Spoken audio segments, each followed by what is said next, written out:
मुझे याद है कि मैंने एक बार अपने अमीर डैडी से अमीर लोगों की आदतें के बारे में पूछा था। सीधे जवाब देने की बजाय वे चाहते थे कि मैंने इसे उदाहरण से सीखूं।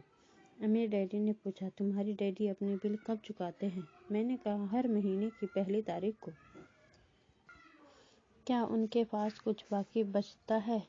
उन्होंने पूछा, बहुत थोड़ा। मैंने कहा, यही वह खास कारण है जिसके कारण उन्हें संघर्ष करना पड़ता है। अमीर डैडी ने कहा, उनकी आदतें बुरी हैं।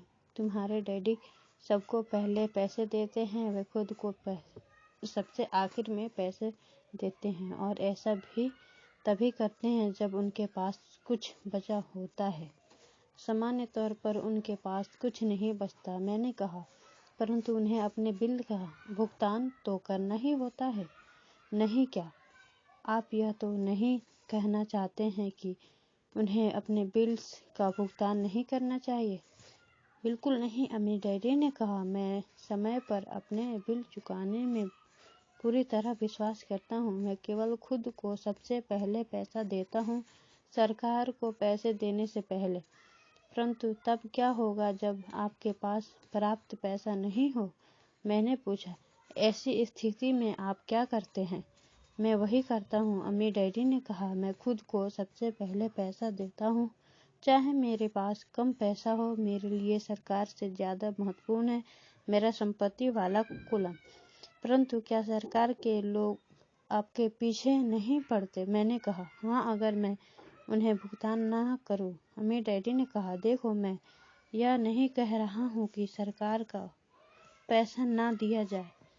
मैं केवल यह कह रहा हूँ कि खुद को सबसे पहले भुगतान दिया जाए, चाहे मेरे पास पैसा कम ही हो। परंतु आप ऐसा कैसे कर सकते हैं? मैंने जवाब दिया, सवाल कैसे का नहीं है, सवाल क्यों का है। अमीर डैडी ने कहा, अच्छा, आप ऐसा क्यों करते हैं? प्रेरणा, अमीर डैडी ने कहा, अगर मैं उनका भुगतान नहीं करूं तो कौन ज़्यादा जोर से शिकायत करेगा, मैं या मेरे लेनदार? आपके बजाय आपके लेनदार ज़्यादा जोर से चिल्लाएंगे। मैंने स्पष्ट विकल्प को चुनते हुए कहा, अगर आप खुद को पैसा नहीं देंगे तो आप कुछ भी नहीं कहेंगे। तो अब तुम देख सकते हो कि खुद को पैसे देने के बाद मेरे पास टैक्स चुकाने और दूसरे लेनदारों को पैसे देने का इतना ज़्यादा दबाव होता है कि मुझे आमदनी के दूसरे रास्ते खोजने ही पड़ते हैं। पैसे चुकाने का दबाव मेरी प्रेरणा बन जाता है। मैंने अतिरिक्त काम किया है, मेरी दूसरी कंपनी शुरू की है, स्टॉक मार्केट में शेयर खरीदे और बेचे हैं। हर तरह के काम सिर्फ इसलिए किए हैं ताकि यह लोग मुझ पर न चिल्लाए। इस दबाव के कारण मैंने ज़्यादा कड़ी मेहनत की है और मैं ज़्यादा सोचने पर मजबूर हुआ हूँ। कुल मिलाकर इसने मुझे पैसे के मामले में ज़्यादा स्मार्ट और फुर्तीला बना दिया है। अगर मैं खुद को सबसे आखिर में पैसा देता तो मुझ पर कोई दबाव नहीं पड़ता, परंतु मेरे पास कभी पैसा भी नहीं होता तो सरकार या दूसरे लोगों को पैसे चुकाने का दबाव आपकी प्रेरणा बन जाता है। बिल्कुल ठीक, अमीर डैडी ने कहा। देखो, सरकारी पैसा वसूलने वाले लोग बहुत डरावने होते हैं। वैसे सामान्य तौर पर पैसा वसूलने वाले सभी लोग डरावने होते हैं। ज़्यादातर लोग इससे डर जाते हैं। वे इन लोगों को पैसा दे देते हैं और खुद को कभी पैसा नहीं देते।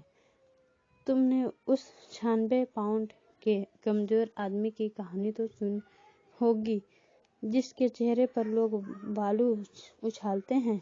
मैंने सिर हिलाया। मैंने कॉमिक्स में पेटालिफ्टिंग और बॉडी बिल्डिंग के बारे में दिया गया यह विज्ञापन देखा है। तो ज़्यादातर लोग इस डरावने पैसे वसूलने वाले को अपने चेहरे पर बालू उछाल देते हैं। मैंने डरावने लेनदारों के डर का इस्तेमाल खुद को ज़्यादा मजबूत बनाने के लिए किया है।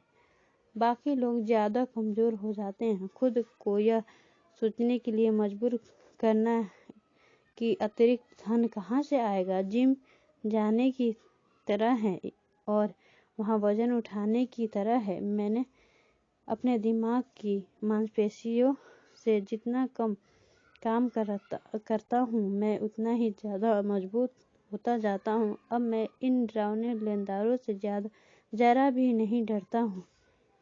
मुझे अमीर डैडी की बातें पसंद आ रही थी, तो अगर मैं पहले खुद को पैसा देता हूँ तो मैं आर्थिक और मानसिक दृष्टि से ज़्यादा मजबूत हो सकता हूँ। अमीर डैडी ने सहमति से में सिर हिलाया।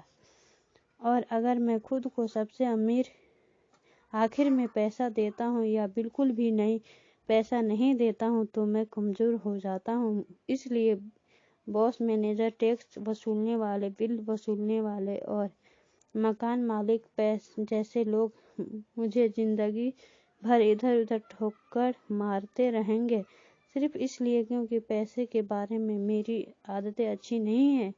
अमीर डैडी ने सिर हिलाया। 96 पाउंड के कमजोर आदमी की तरह।